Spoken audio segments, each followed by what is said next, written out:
Napoleon hill ছিলেন একজন lecturer, সফল লেখক, ব্যবসায়ী, পরামর্শদাতা। তিনি 1883 সালে ভার্জিনিয়ার দক্ষিণ পশ্চিমের একটা দুর্গম পাহাড় সমৃদ্ধ এলাকায় কাঠের তৈরি একটি কেবিনে জন্মগ্রহণ করেন।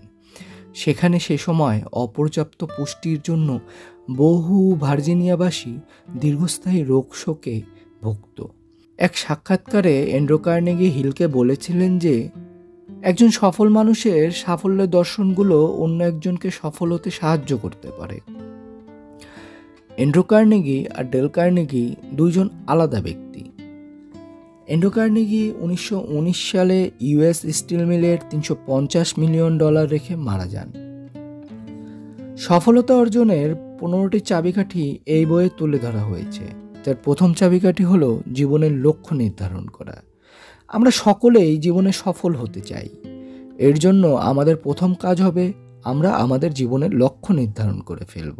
অর্থাৎ আমরা আমাদেরকে ভবিষ্যতে কোথায় দেখতে চাই আমরা কাগজে তা ভালোভাবে লিখে ফেলব, এমনভাবে লিখব যাতে অন্য কেউ তা দেখলেই বুঝতে পারে, আর প্রতি রাতে ঘুমানোর আগে তা দেখব।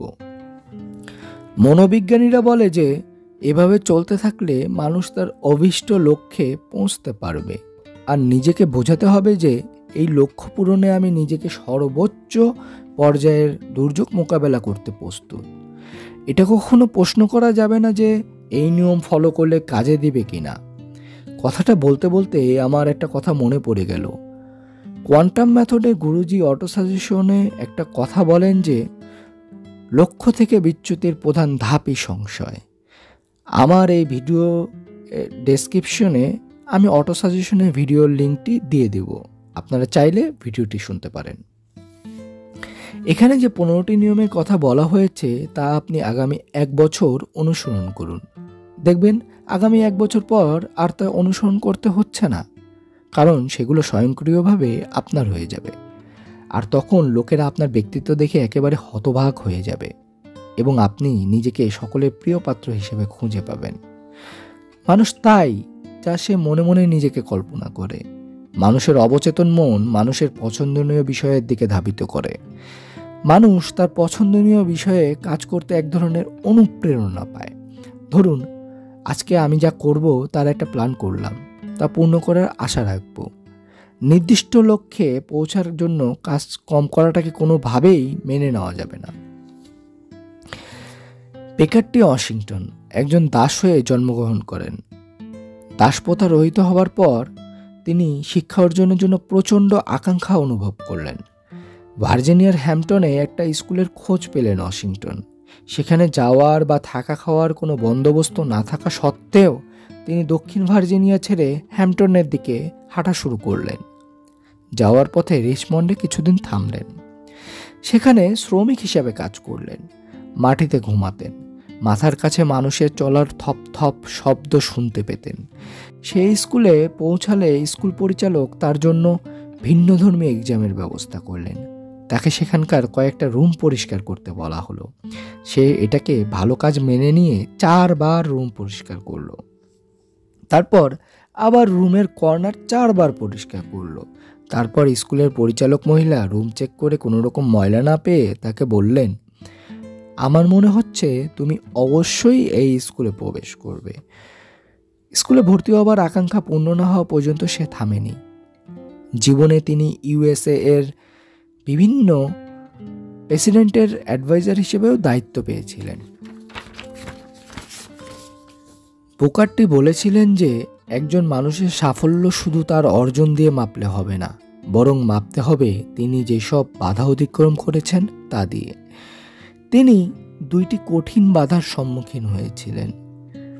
তিনি ছিলেন কৃষ্ণাঙ্গ আর তিনি গরিব ছিলেন। আমাদের ব্যর্থতা থেকে শিখতে হবে এবং ভবিষ্যতে কাজে লাগাতে হবে।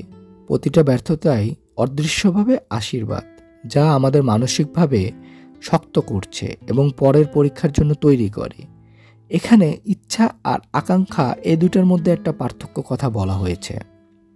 একটা ইচ্ছা হলো শুধুমাত্র বীজ বা আঙ্গুরের মতো, যেটা আমরা চাই। অন্যদিকে যে জিনিসটা কামনা বাসনা হয়ে দাঁড়ায়, এর সাথে থাকে উপযুক্ত পরিবেশ, সূর্যকিরণ এবং বীজ থেকে চারা গাছ ওঠার জন্য এবং বেড়ে ওঠার জন্য যে প্রবল বাসনা আমরা করি, তাই হলো প্রবল আকাঙ্ক্ষা। প্রবল আকাঙ্ক্ষা হলো সেই রহস্যময় শক্তি যা ঘুমের মধ্যেও জেগে ওঠে এবং মানব মস্তিষ্ককে সেই কাজটা করার জন্য ব্যাকুল করে তোলে।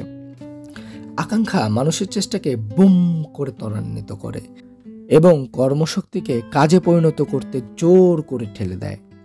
আগেই বলেছি যে কাগজে নিজের লক্ষ্যের কথা লিখে ফেলুন, আর সেই কাগজটি এমন জায়গায় লাগিয়ে রাখুন যাতে আপনার চোখে সবসময় তা পড়ে।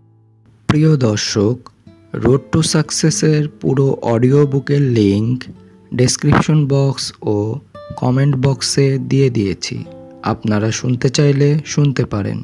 প্রিয় দর্শক, ভিডিও বানাতে আমার অনেক সময় ও পরিশ্রম হয়েছে, তাই দয়া করে ভিডিওটি ভালো লাগলে লাইক করবেন।